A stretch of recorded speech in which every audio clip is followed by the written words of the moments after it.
Hello friends. जैसा कि आप सबको लगभग पता होगा कि 29 सितंबर को एक और न्यू आईपीओ यूटीआई के साथ एक और न्यू आईपीओ जो कि मझगांव डॉक का आईपीओ वो भी सब्सक्रिप्शन के लिए आने वाला है। ऐसे में जो लोग इसके आईपीओ में बाइंग करना चाहते हो या फिर इस स्टॉक को अपने पोर्टफोलियो में ऐड करना चाहते हो फर्दर बाद में, तो उनके लिए ये वीडियो काफ़ी हेल्पफुल होगा। तो पहले हम इसमें आज वीडियो में बात करेंगे मझगांव डॉक के आईपीओ के कुछ बेसिक्स के बारे में, और उसके बाद फिर हम 10 ऐसे पॉइंट्स बात करेंगे जिनको कि आपको ध्यान में रखना होगा बाइंग करने से पहले। कुछ इंपॉर्टेंट पॉइंट्स होंगे मझगांव डॉक के बारे में। तो सबसे पहले हम मझगांव डॉक के आईपीओ के बेसिक्स की बात करते हैं, ठीक है। तो जो सबसे पहले मैंने पॉइंट वाइज इसको कैटेगराइज किया हुआ है। तो जो सबसे पहला पॉइंट है वो है कि IPO will open for subscription on September 29, यानी कि 29 सितंबर को ये आईपीओ सब्सक्रिप्शन के लिए ओपन हो जाएंगे।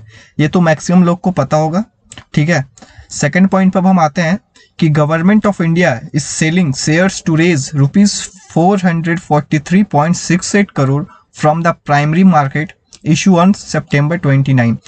जैसा कि आपको पता होगा फ्रेंड्स कि जो मझगांव डॉक है वो एक पीएसयू सेक्टर कंपनी है, यानी कि ये गवर्नमेंट सेक्टर कंपनी है। इस कंपनी में जो मैक्सिमम स्टेक है कंपनी का वो गवर्नमेंट ऑफ इंडिया होल्ड करती है। तो government of India 443 crore fund raise करने के लिए इसके आईपीओ के थ्रू इसको अपने स्टॉक को सेल कर रही है, ठीक है। अब हम बात करते हैं थर्ड पॉइंट पे कि initial public offering means IPO will open for subscription on September 29। Price band fixed at ₹135 to 145 पर इक्विटी शेयर, यानी कि जो इसका आईपीओ जो होगा उसका जो पर शेयर का प्राइस है, प्राइस बैंड को जो फिक्स किया गया है वो ₹135 से लेके 145 तक होगा। यानी कि अगर इसमें आप बाइंग करना चाहते हो तो आपको पर शेयर 135 से लेकर के 145 तक पे करने होंगे, ठीक है। और ये जो न्यूज़ है ये दोनों ये थोड़ा इंटरेस्टिंग न्यूज़ है कि क्या the company will offer up to 3,599,017 shares through an offer for sale which includes reservation of 3,45,000 shares for eligible employees. यानी कि कंपनी जो लगभग 3 करोड़ शेयर्स अपने सेल के लिए रिलीज कर रही है आईपीओ के थ्रू, उसमें से लगभग 3 लाख शेयर्स, 3 लाख आप बोल सकते हो 3.5 लाख शेयर्स उनके एलिजिबल एम्प्लॉयज के लिए रिजर्व होंगे। यानी कि वो शेयर्स को 3.5 लाख शेयर्स को रिटेल इन्वेस्टर्स बाय नहीं कर सकते। उनके जो एलिजिबल एम्प्लॉयज हैं, ठीक है, उनका कुछ क्राइटेरिया होगा, उस क्राइटेरिया में जो एलिजिबल एम्प्लॉयज हैं वो उनके लिए रिजर्व है। और नेक्स्ट जो पॉइंट आता है वो excluding the position reserve for employees, मतलब कि ये 3.5 लाख शेयर्स जो एलिजिबल एम्प्लॉयज के लिए रिजर्व है इनको छोड़ के जो बाकी कंपनी के जो 50% का जो ऑफर साइज है, मतलब 50% स्टॉक जो है वो क्वालिफाइड इंस्टीट्यूशनल बायर्स के लिए रिजर्व्ड होंगे। फिर 15% जो है वो वैसे इन्वेस्टर्स के लिए रिजर्व्ड है जिनका नेटवर्थ काफ़ी हाई है, ठीक है। अब बाकी के जो रेस्ट 35% है वो हम जैसे छोटे रिटेल इन्वेस्टर्स के लिए, हमारे और आपके जैसे इन्वेस्टर्स के लिए ओपन होंगे। यानी कि मझगांव डॉक में आपको 35% का ही स्टॉक आप बाइंग कर सकते हैं। तो फ्रेंड्स, जैसा कि कल मैंने एक वीडियो बनाया हुआ था उसमें मैंने यूटीआई एएमसी के आईपीओ के बारे में बताया था। तो उसमें एक टर्म कंडीशन ये भी था कि अगर आप इसके आईपीओ में बाइंग करना चाहते हो तो आपको या तो 27 शेयर्स खरीदने होंगे या फिर 27 के मल्टीपल्स में शेयर खरीदने होंगे। लेकिन फिलहाल जो मझगांव डॉक है इसके आईपीओ में ऐसा कोई भी कंडीशन नहीं है, ठीक है। आप इसमें जितना चाहे उतना मर्जी शेयर्स खरीद सकते हो। तो ये था कुछ बेसिक्स मझगांव डॉक के आईपीओ के बारे में। अब हम इसमें इसके 10 ऐसे पॉइंट्स बात करेंगे, 10 इंपॉर्टेंट पॉइंट्स जो कि इसमें बाइंग से पहले आपको ध्यान में रखने चाहिए। तो जो सबसे पहला इसका की फीचर्स बोल लो या फिर पॉइंट्स बोल लो, तो सबसे पहला जो आता है it is India's biggest worship builder. यानी कि इससे आप समझ रहे हो कि ये इंडिया का बहुत ही बड़ा कह लो या फिर सबसे बड़ा वॉरशिप बिल्डर है जो कि manufactures warships and submarines for Indian navy. Friends ये इंडियन नेवी के लिए वॉरशिप्स और सबमरीन्स मैन्युफैक्चर करती है और साथ ही साथ tankers, cargo, bulk carriers, passenger ships और फेरीज भी मैन्युफैक्चर करती है।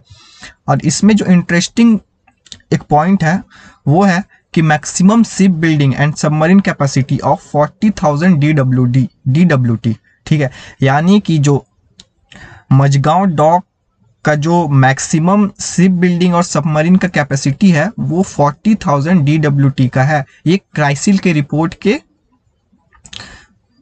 थ्रू मैं आपको डाटा दे रहा हूं, ठीक है। सेकंड पॉइंट ये है कि कंपनी 1960 में नेशनलाइज्ड हो गई थी, उससे पहले ये एक प्राइवेट कंपनी हुआ करती थी। 1960 में इसको नेशनलाइज कर दिया गया, यानी कि इसमें जो मेजर स्टॉक्स हैं कंपनी में वो गवर्नमेंट ऑफ इंडिया के आते हैं। थर्ड पॉइंट है Mazagon dock India's only shipyard to build destroyers and conventional submarines.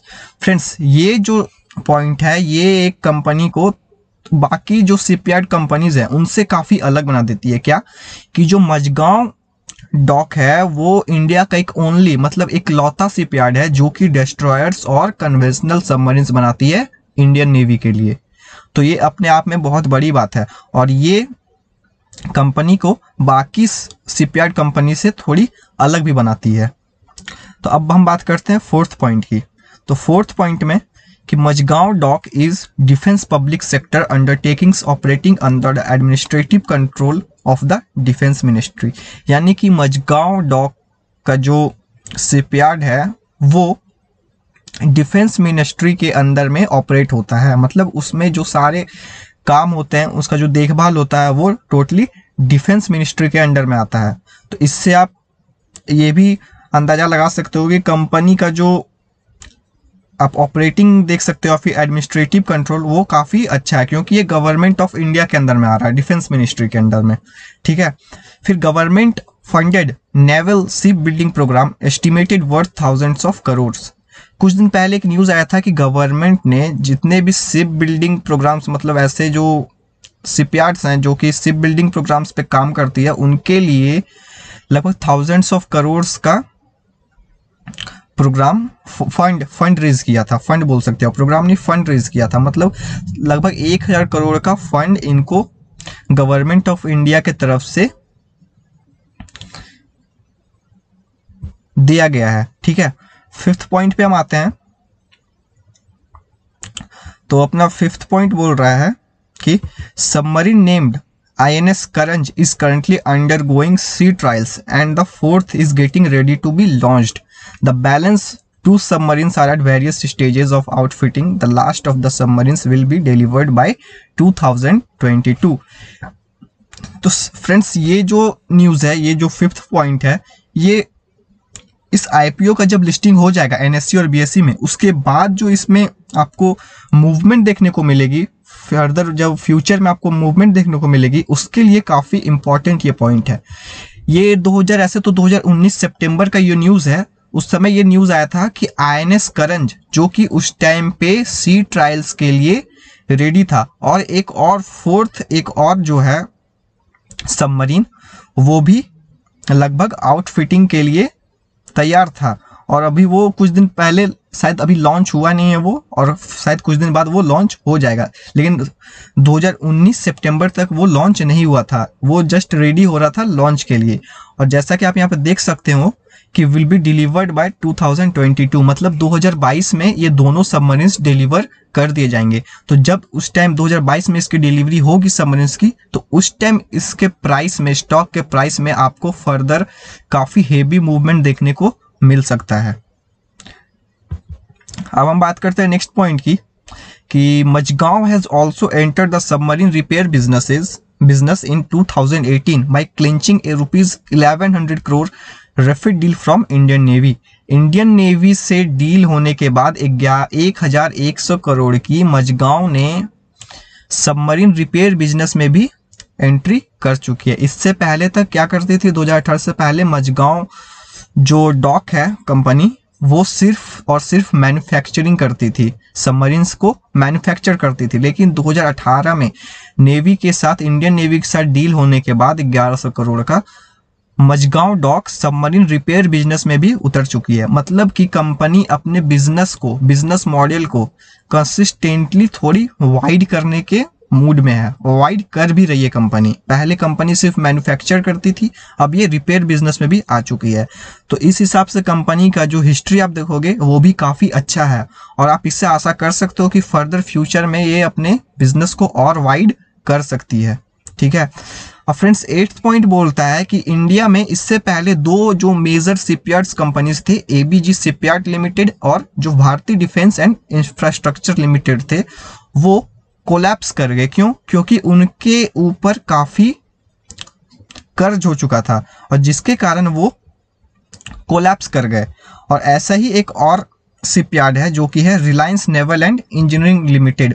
वो फिलहाल कोलैप्स किया नहीं है, लेकिन वो भी अपने फाइनेंशियल कंडीशन से फाइट कर रही है। मतलब उसका भी फाइनेंशियल कंडीशन कुछ अच्छा नहीं है और वो भी लगभग कोलैप्स होने के कगार पर है। अब कोलैप्स वो होती है या नहीं होती है ये तो फर्दर का टॉपिक है, लेकिन ये जो 3 कंपनीज हैं ये टोटली कोलैप्स होने पे आ चुकी है। तो ऐसे में जो फिलहाल जो सब शिपयार्ड्स बाकी जो मतलब इन्वेस्टर्स का है वो मझगांव डॉक के शिपयार्ड्स पे इन्वेस्टिंग के लिए नजर बनाया हुआ है। ठीक है। क्योंकि बाकी की जो आप शिपयार्ड्स देख सकते हो जो मेजर शिपयार्ड्स थे इंडिया के, वो लगभग कोलैप्स कर चुके हैं हाई डेप्थ के कारण। ठीक है। तो ऐसे में मझगांव डॉक का जो शेयर आने वाला है, स्टॉक आने वाला है, वो काफी इंटरेस्टिंग हो सकता है।